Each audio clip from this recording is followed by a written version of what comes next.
Welcome to Advantech BD. Advantech BD নতুন আরেকটি ভিডিওতে আপনাদের স্বাগতম। আজকে আমরা আলোচনা করব কন্ডিশনাল জাম্প বা সিজে কমান্ডের বিষয়ে। তো এই সিজে কমান্ডটা আমরা যখন প্রোগ্রাম করব তখনই আমরা ডিটেলসে এর কারণটা আমরা বুঝতে পারবো। তো আমাদের চ্যানেলে যদি আপনারা নতুন হয়ে থাকেন তাহলে চ্যানেলটিকে সাবস্ক্রাইব করবেন, লাইক শেয়ার কমেন্ট করে পাশে রাখবেন। তো প্রথমত এখানে আমরা একটা সুইচ নিলাম, সেটা হচ্ছে X0 একটা সুইচ নিলাম। নেওয়ার পরে এখানে আমরা যে কন্ডিশনাল জাম্প CZ দিয়ে দিব, দেওয়ার পরে পয়েন্টার দিব হচ্ছে 3। আমরা তিনটা লোডকে আমরা কী করবো, জাম্প করব। এখানে চাইলে আপনি আরও 3টা 5টা 10টা 10 15 20 এভাবে বাড়াইতে পারবেন। তারপর আমরা আরেকটা সুইচ নিলাম, নেওয়ার পরে এখানে আমরা সুইচগুলোকে অন করব। ঠিক আছে, অন করার পরে পর্যায়ক্রমে আমরা লোডগুলো নিব আর কি। তো এখানে আমরা একটু সংক্ষেপে নেওয়ার জন্য শর্টকাটে কপি পেস্ট করে দিলাম।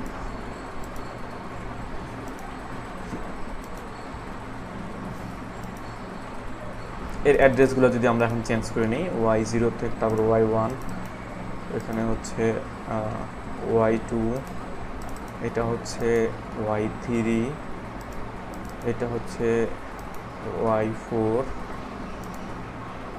এটা হচ্ছে Y5। তাহলে এখানে আমরা কয়টা 6টা কয়েল টোটাল আমরা নিয়ে নিচ্ছি। যেহেতু আমরা 3টা লোডকে স্কিপ করব বা 3টা লোডকে আমরা জাম্প করব, সেক্ষেত্রে আমার 1 2 3 এই 3টা লোডের শেষে নিচে এই পাশে এসে এখানে আমরা ডাবল ক্লিক করব। ডাবল ক্লিক করার পরে এখানে আমরা P3 আমাদের দিয়ে দেব। ঠিক আছে, P3 আমরা দিয়ে দিলাম। এখন আমরা কম্পাইল করব।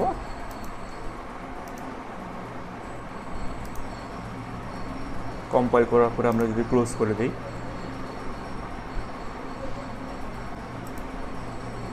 এখন আমরা নর্মালি যদি লোডগুলো অন করে দেখেন, নর্মালি সুইচটা দেওয়ার সাথে সাথে আমার সব লোডগুলো কিন্তু অন হয়ে গেছে। এখন যেটা আবার অফ করে দিই, এখন এই কন্ডিশনাল জাম্প যদি আমরা অন করে দিই যে আমার লোডটা হচ্ছে স্কিপ করবে, কন্ডিশনাল জাম্প যখন আমরা অন করব, অন করার পরে আমরা X1 যে সুইচটা আছে সুইচটাতে আমরা প্রেস করলাম।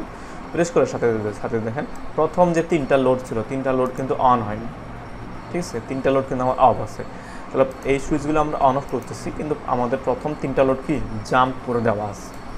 এখন এটা যদি আমরা কি করে অফ করে দেই আর নিচেটা যদি আবার অন করে দেখি, দেখেন আবার আমাদের সবগুলো লোডে অন হচ্ছে। এখন এই অবস্থায় যদি আমরা কন্ডিশনাল জাম্পে আমরা অন করে রাখি, অন করে এখন নিচের লোডগুলো যদি আমরা অন অফ করি, দেখেন সবগুলা নিচেরগুলো অফ হয়েছে, এই উপরেগুলো অফ হয় নাই, এগুলো রানিং আছে। তাহলে কন্ডিশনাল জাম্প এর কাজটা হচ্ছে আমাদের যখন আমরা লোডগুলো ইউজ করব, যদি আমরা 3টা লোডকে অফ রাখতে চাই যে আমাদের পুরো প্রোগ্রাম ঠিক থাকবে, জাস্ট এই 3টা বা 4টা লোড আমার অফ থাকবে, সেক্ষেত্রে এখানে P3 দিয়ে বা P4 দিয়ে আমরা এখান থেকে ইনস্ট্রাকশন দিয়ে দিব। ঠিক আছে, তাহলে এখান থেকে আমার যে লোডগুলো আছে যদি কন্ডিশনাল জাম্পটা অন রাখি তাহলে এটা আমার কাজ করবে। এটা 2 স্টেপে কাজ করবে। যদি আমার লোডগুলো অন থাকে সেক্ষেত্রে কন্ডিশনাল জাম্প যদি অন করি তখন আমার লোডগুলো আর অফ হবে না, আর আমার লোডটা যদি অফ থাকে তখন যদি আমরা কন্ডিশনাল জাম্পটা অন করি তাহলে লোডটা আর অন হবে না। ঠিক আছে, তার মানে এই যে অফ অনের বিষয়টা এটাতে একটু থাকবে যে যদি অন থাকে কন্ডিশনাল জাম্প অন করলে অফ হবে না, আর যদি অফ থাকে কন্ডিশনাল জাম্প অন করলে আমার অন হবে না। এই 2টা জিনিসে আমাদের এই কাজ। তো আজকে ভিডিওটি ছিল আমাদের এ পর্যন্তই। নেক্সট আমরা আরও কোনো ভিডিওতে নিয়ে আসবো আপনাদের জন্য। ধন্যবাদ।